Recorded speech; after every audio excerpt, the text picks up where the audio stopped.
Hello, I'm Sarah van Gelder. I'm from Suquamish, Washington, and I'm the co-founder and executive editor of Yes Magazine. Yes Magazine is published every quarter, and every quarter is on a different theme of a way that people are making the world a better place.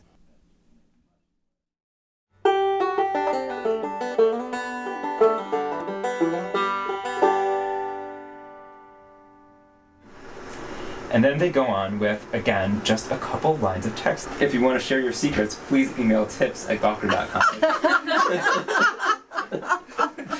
Yes Magazine launched in 1996, and we started out quite poor and quite small and not well known at all. We were in the basement of a rented house with a few old Mac computers and a small list of subscribers who we inherited from another publication that had ceased publication. So we started out quite poor, and we didn't know if we were going to make it or not. But what we found is that the vision that Yes is based on was so compelling that people joined in as volunteers and people wanted to subscribe, and we got support from people financially, and little by little we were able to build on that foundation and become now a nationally and internationally known publication. We publish about 50,000 copies of each issue of Yes, and we know that those circulate around. People tell us how often they're sharing their copy of Yes with other people. We're also published online. Every day we're updating our website, and every week we send out a free email newsletter to 70,000 subscribers. And we know that those spread as well. The vision we started with was that we need to tell the stories about the people who are creating that other way of life, that other way of organizing our society. Because if we don't tell the stories, they're invisible. And the people who are involved and the people who share those concerns, they think that they're the only ones. They think that they're alone and maybe a little bit nuts for caring. So we thought that by telling their stories, we would help people link up, we'd help them see the bigger picture of what they're part of, we'd help encourage them to be involved, to stay involved, to connect with other people. And that's how we started.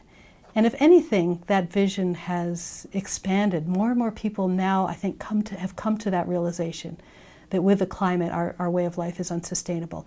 And they're looking all over the place for what can be done differently. You see it in things like the local food movement. When we first started, that was a small fringe idea. And today, you see thousands of young people trying to figure out how they can become involved in local farming. And you see farmers markets all over the country. And you see CSAs and other ways that people can connect directly to their local food system. So that's just one example. There are many other examples of ways in which people across the country are getting involved themselves in making a different kind of a society. And they're curious about what other people are doing, and they want to find the other ideas that can inspire them to do what they need to do and to link up. Humans and groups of people are essentially cooperative, and it's only through our cooperation that as a species, as a community, as a town, as a state, as a nation, we will survive. And it's not that idea of competition. And that's what Yes Magazine does for me month after month after month, is it shows people that are working together that are not willing to settle for the violence in our communities. And so it provides ideas, and it provides real life experiences, opportunities, people, and it encourages me to keep doing the good work and not to get discouraged by really all of that negative information that comes at us every single day.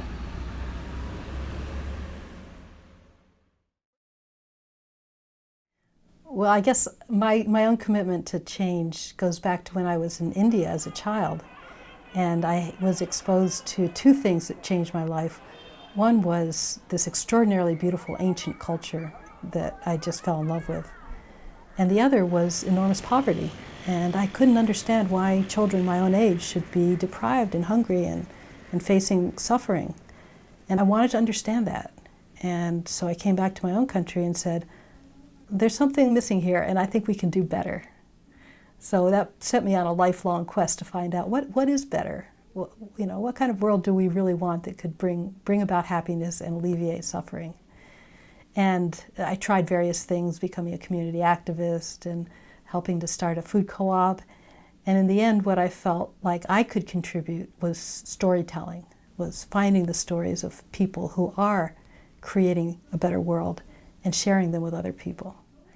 So that's what we started in 1996. And I was able to do that in part because I've always chosen to live simply and frugally.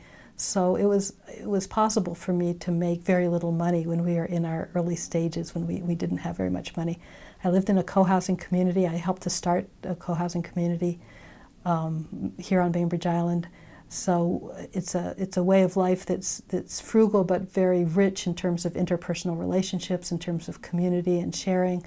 So I felt that kind of support as I was raising children and also starting this brand new magazine. I mean, what the Pope is saying is phenomenal. Money should not rule, it should serve. And he's got stuff about Wall Street in there and Main Street, and it's amazing.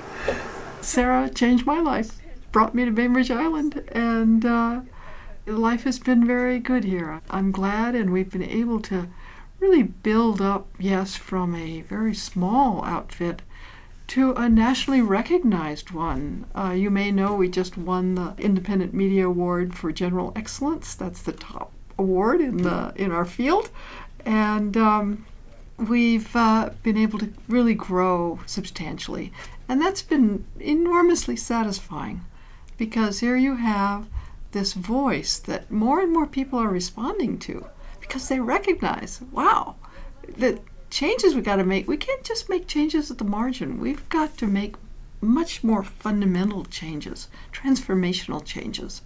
And here is a publication, both online at yesmagazine.org and in print, that shows us a positive path to the kinds of changes we can make and helps us realize that we can all be part of making them. So it's a great way to deal in an empowered way with the challenges that we have.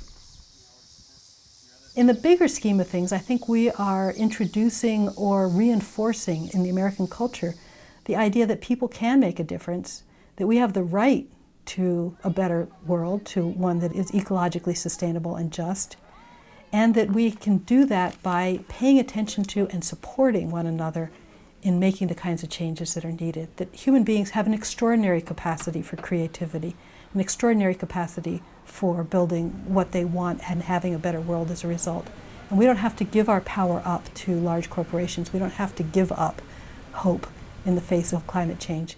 We can actually create the kind of world that we want to have for our children.